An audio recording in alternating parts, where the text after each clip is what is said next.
Good morning guys! Welcome back sa ating YouTube channel, RM Vlogs. Today is Saturday. Hindi kami namalingki ni Chard Cabalbon ngayon dahil meron si Chard Cabalbong project. Actually 2 days na siyang nangangampintero ngayon. Ang kanyang project ay clearing ng aming kusina. Ayan. 2 days niyang ginawa ito at saka yung aming hugasan. Madilim guys. So ngayon nagsisit up siya. Sinisit up niya dyan. Ayan. Hindi niya man aayusin talaga kasi gigibain naman talaga to dahil nagre-renovation. Pero pansamantala kasi ilang months pa naman bago dito ma-renovate kasi noona mo na yung kabilang building. So, saglit lang guys. Nagluluto ako. Magsasaing ako ngayon. So, ayan. Ginagawa niya. Kaya super duper gulo ang aming kusina ngayon. Ayan, nakakalat. Diba ito dati doon to. So, ngayon, nandito na siya sa kabila. Pero, ililipat siya dito guys. Dito. Itong portion na to. Ililipat siya dyan. Basta aayusin lahat para medyo maaliwalas naman ng konti. Hindi pa man malamig yan. Ayan. Napagod ang aming karpentero.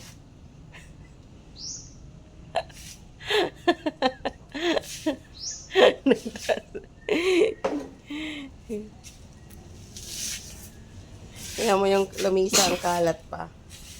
Yan, makalat pa ang aming paligid. Pero at least medyo umaliwalas. Tapos yung dyan sa taas. Yan. Yan dyan. Aayusin pa rin niya yan. Kasi nakakatakot apakan. O, diba? Nakikita mo yung authentic naming hagdanan. Yan. Skeleton na siya. Pero aayusin niya yan. So tayo, magluluto tayo kasi papakainin natin yung karpintero natin, no? Yan, kumulo ng kanin. Papainin ko na lang yan.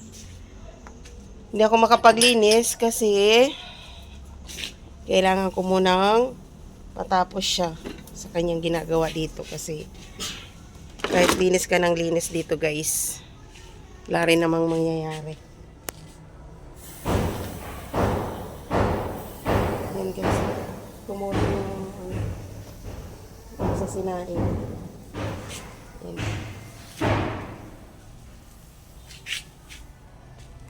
So, yan lang guys, yung kaganapan natin ngayong Sabado. Update ko kayo mamaya kung ano nang nangyayari sa aming pagre-repair dito sa aming authentic kitchen. Okay guys, see you. So guys, update tayo. Ayan o, may katulong na si Chard Cabalbon. Ayan. Ayan, meron na. Sinamahan siya ng kanyang bayaw.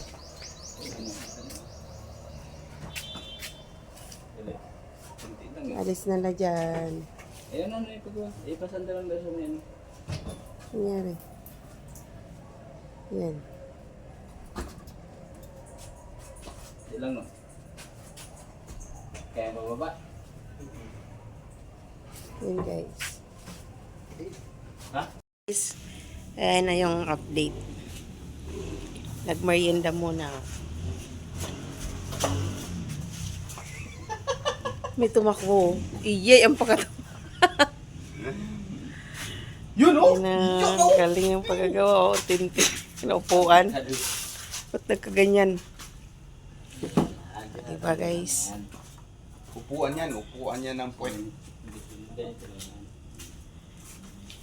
Yan. Nasit up na ang hugasan at saka lutuan. So guys, yan ang setup namin ngayon. Nandun na naman sila sa taas. Tatanggalin nila yung mga sahig, papalitan ng bago. para hindi maturuan yung kalan. Tapos nila unang magliligpit yan.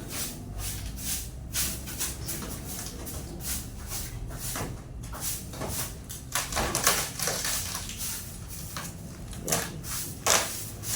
Time check, alas 5:30. Yan pa tol, oh. Kalat. Makalat pa. Yan, gigibain ko pa yan. Yung divider na yan. Malapit nang bumagsak. So, naka-arrange na, oh. Oh. Naka-arrange na yan. Yan yung ginawa kong in-arrange na namin. So, yan. Ito kailangan ito dito. Tapuan. So, itong sahig sa taas. Yan. Hanggang kalahati pa lang kami. Yan, oh. Yung dito na portion, wala pa. Baklasin pa yan bukas. Dito okay na. Yan. Ni-renovate lang. Para lumog. Ito yung masakit sa balakang kanina tol, oh. Itong simento na to na malalapad. Binuhat namin ng bayaw ko. Simula doon sa manukan. Ito putix. Ilan lang yan? 6. Pero sumakit yung balakang ko. Bigat. Yan, daming kalat oh. Good morning guys. It's another day. Continue tayo sa ating vlog para sa ating kitchen repairing update po. Ganyan na po yung kalagayan ng aming kitchen. Ayan, nagsisimula naman ulit si Chard Cabalbon. Ayan. Ayan na siya. Ayan na guys. Yan. Medyo umaliwalas na ng konti. Nagsasalang ako ng pagkain ng mga alaga. So yan, medyo umaliwalas na. As you can see. Yan. Para ba yan? O yan. Yan, konti na lang. Malinis na yung aming kusin ay lamisa. Nagpiprepare lang ako ng lulutuin namin for lunch. Kaya medyo magulo ulit. Pero pag tinignan mo, ayan, yung cabinet nakakabit na kunting-kunti na lang. At saka yung taas namin guys. Look. Ayan. Okay na no guys.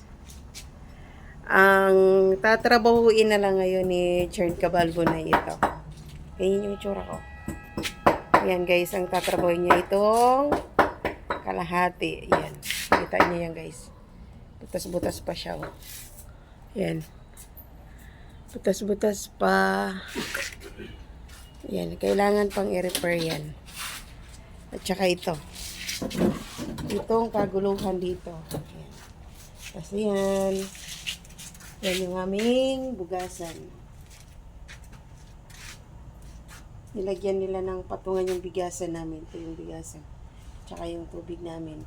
Dito, sabi ko kay Chard Cabalbon, lagay ulit siya dito ng patungan para sa tubig. Para sa tubigan namin. Para yan, ito na lang yung giba. Bumagsak yung ano dyan, yung tawag dito. Bumagsak dyan yung dingding.